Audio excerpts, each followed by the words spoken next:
네, 반갑습니다, 여러분. 이 시간은 우리 생태계 내에서 일어나는 에너지의 흐름에 대해서 알아보는 시간 갖도록 하겠습니다.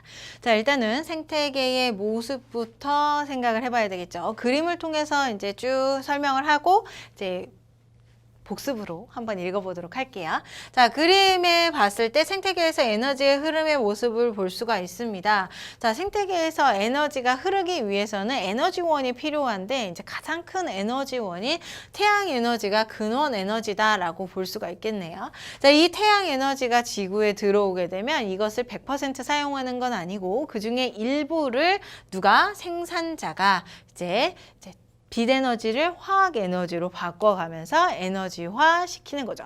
이제 다시 생물권으로 받아들인다라고 볼 수가 있겠네요. 자, 일부의 에너지를 이렇게 받아들임으로써 광합성을 통해서 받아들임으로써 이제 생산자가 에너지를 얻게 됩니다. 자, 그럼 이런 생산자는 자신이 얻은 에너지를 이용을 해서 생명 활동을 하게 되고요. 얘가 생명 활동만 하는 게 아니라 그다음에 이제 생명 활동을 할 때에 에너지를 방출하게 되는데 그 에너지가 이제 열 에너지의 형태로 방출을 하게 되는 거죠. 두 가지 형태의 에너지가 발생을 한다라고 볼 수가 있어요. 태양 복사 에너지로부터 광합성을 한 결과 그 유기물을 가지고 혹은 화학 에너지를 가지고 이제 생명 활동을 할 때 ATP라고 하는 생활 활동 에너지 그리고 이제 열 에너지를 통해서 두 가지 에너지를 만들어낸다. 이렇게 정의를 할 수가 있겠죠. 자, 이때 발생했던 열 에너지 같은 경우는 다시 환경으로 돌아가게 되고요. 얘는 사용을 다시금 할 수 없는 아이입니다. 열 에너지 같은 경우 얘를 다시금 사용할 수 없고 이제 리사이클 시킬 수가 없기 때문에 점차 생산자가 가질 수 있는 에너지는 줄어들 수밖에 없겠죠. 자, 생산자를 통해서 이제 다시 1차 소비자든 2차 소비자든 먹이 단계의 상위 단계에 있는 애들은 생산자를 통해서 에너지를 얻어야 돼요. 왜 그러냐면 얘네들 같은 경우는 광합성을 못하니까. 그래서 먹이 그물을 통해서 생산자를 섭취를 하게 되면 얘네들도 또한 생산자가 가지고 있던 에너지를 얻게 되는 거죠. 하지만 이미 생산자가 가지고 있던 에너지는 태양 복사 에너지량보다 훨씬 더 적고 그 다음에 자신이 사용하기도 하였고 열로 방출되어서 사용할 수 없는 양으로 빠져버렸기 때문에 에너지량은 확 줄어서 감소된 상태이다라고 볼 수가 있겠죠. 그렇게 감소된 에너지를 1차 소비자가 또 열심히 사용을 합니다. 최대한 효율적으로 사용을 할 수가 있는 거죠. 자신이 생활할 때 사용할 수 있는 ATP라고 하는 생활 에너지를 만들고 또 하나 동시에 열 에너지까지 만들어냄으로써 방출하게 되고 그때 또 이 열 에너지는 사용할 수 없는 상태가 만들어진다. 자, 2차 소비자도 마찬가지예요. 1차 소비자를 다시 먹게 됨으로써 1차 소비자가 가졌던 적은 에너지를 더 적지만 일단은 받아냅니다. 그렇게 받아낸 에너지를 이용을 해서 훨씬 더 효율적으로 활용을 하면서 자신의 생활 에너지에 사용을 하고 그때 사용되면서 열 에너지도 방출하면서 환경으로 보내게 되는 거죠. 점차 위로 올라가면 올라갈수록 에너지량은 감소될 수밖에 없어요. 사용하기도 하고 그 다음에 환경으로 사용할 수 없는 에너지 형태로 방출을 해버렸기 때문에 윗단계로 올라갈수록 이제 에너지량은 감소할 수밖에 없다. 분해자도 마찬가지죠. 감소된 에너지를 다 자기가 끌어모아서 자신의 생활 에너지에 사용하고 그 다음 이제 환경을 통해서 이제 열 에너지로 방출도 하기 때문에 에너지량은 점차 감소할 수밖에 없습니다. 그래서 에너지는요 이제 흐른다라고 얘기를 해요. 순환이 아니라 흐른다라고 얘기를 하죠. 지금 에너지의 흐름과 그 다음에 물질의 순환해서 화살표의 종류가 두 가지 종류가 있죠. 붉은색과 파란색. 물질의 순환 같은 경우는 여기에 탄소나 아니면 질소 이런 애들이 여기에 속하게 됩니다. 자, 탄소나 질소 같은 경우는 지구 전체적으로 그 양이 유지가 되면서 계속적으로 순환이 되는데 에너지는 윗단계로 가면 갈수록 사용할 수 없는 에너지인 열 에너지를 계속 방출하기 때문에 그 양이 줄어들 수밖에 없고 한 방향으로 흘러갈 수밖에 없다는 거죠. 또 하나 윗단계로 가면 갈수록 그 양이 줄어들 수밖에 없다라는 거. 그러면 이렇게 흘러가기 위해서는 흐름이 존재하기 위해서는 근원적인 에너지가 계속적으로 이제 추가가 돼야 된다. 그 결과로 이제 전체적인 생태계는 에너지 흐름을 이어갈 수 있다라는 얘기가 여기에서 결론이 나게 되는 겁니다. 자, 읽으면서 한번 정리를 해보도록 하죠. 에너지의 흐름이요. 생태계 에너지의 근원을 얘기하고 있고 태양의 에너지다라고 얘기를 하고 있죠.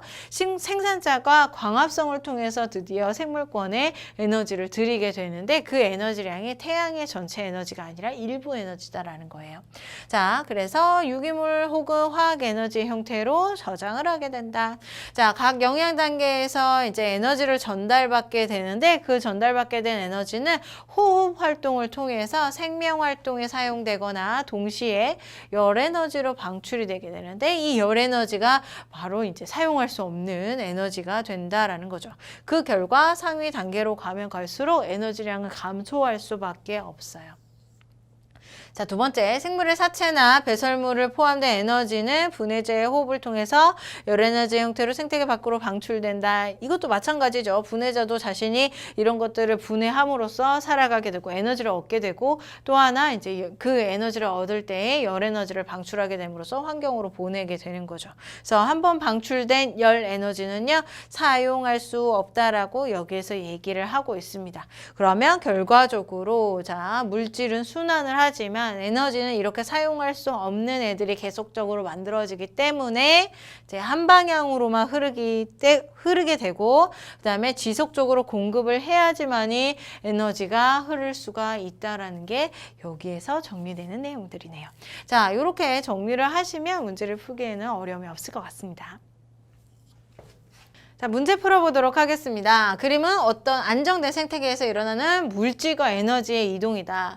자, 물질 같은 경우는 순환을 할 것이고 에너지는 한 방향으로만 흐르겠죠. 지금 경로 진한 색과 그 다음에 점선이 있는데 누가 순환을 하는지를 알아내면 되는 거예요. 지금 점선 같은 경우는 계속적으로 이렇게 환경 방향으로 발산되는 방향이 나타나면서 더 이상 하나의 사이클을 만들지 않고 끝내버렸죠. 하나의 흐름으로 만들어졌어요. 그러면 이 A가 바로 에너지의 흐름이다라는 걸 알 수 있고요. 자, 실선은 계속적으로 빙글빙글 돌고 있죠. 이렇게 돌고 있는 이 B의 경로가 바로 물질의 순환 경로이다라는 걸 알 수가 있겠습니다.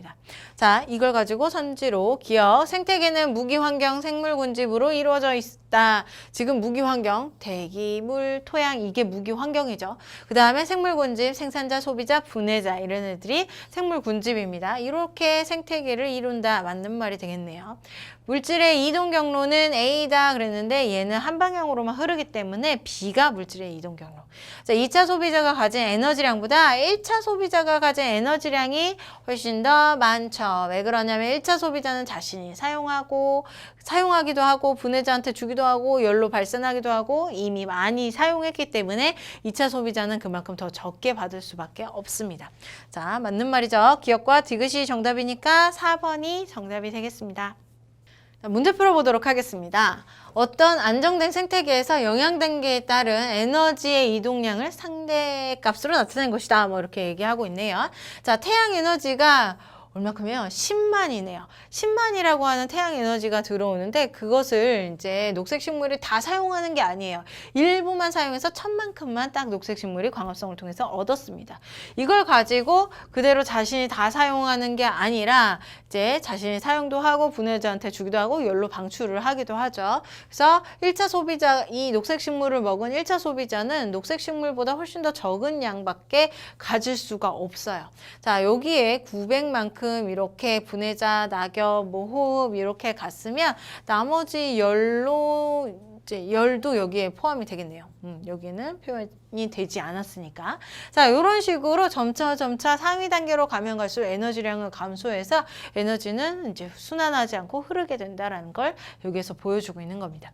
자, 기억부터 녹색 식물은 생산자이다. 너무나 당연한 말을 하고 있고 녹색 식물은 생태계로 입사된 태양 에너지를 모두 이용한다 그랬어요. 모두 아니죠. 아주 일부만 사용을 합니다. 자, 영양 단계가 높아질수록 전달되는 에너지량은 감소하죠. 1000에서 100에서 20에서 4로 이렇게 점차 감소한다는 것 볼 수가 있네요. 기억과 디귿이기 때문에 4번이 정답이 되겠습니다. 자, 문제 풀어보도록 하겠습니다. 그림은 어떤 안정된 생태계의 에너지 흐름을 나타낸 것이다. A, B, C는 1차, 2차 생산자 중에서 하나이고, 자, A에서 B로 전달되는 에너지량은 B에서 C로 전달되는 에너지량의 5배래요. 에너지의 상대값을 나타낸 것이다. 자, 그러면 생산자부터 시작해서 1, 2차 소비자를 얘기를 하는 거니까 생산자가 누구냐면 A가 되겠죠. 생산자. 자, 그 다음에 B가 1차 소비자, C가 2차 소비자가 되겠습니다. 그럼 2차 소비자가 얻은 에너지량부터 보게 되면 여기 분해자한테 가는 0.1과 그 다음에 열로 방출되는 0.3 이만큼을 2차 소비자가 얻은 거예요. 0.4.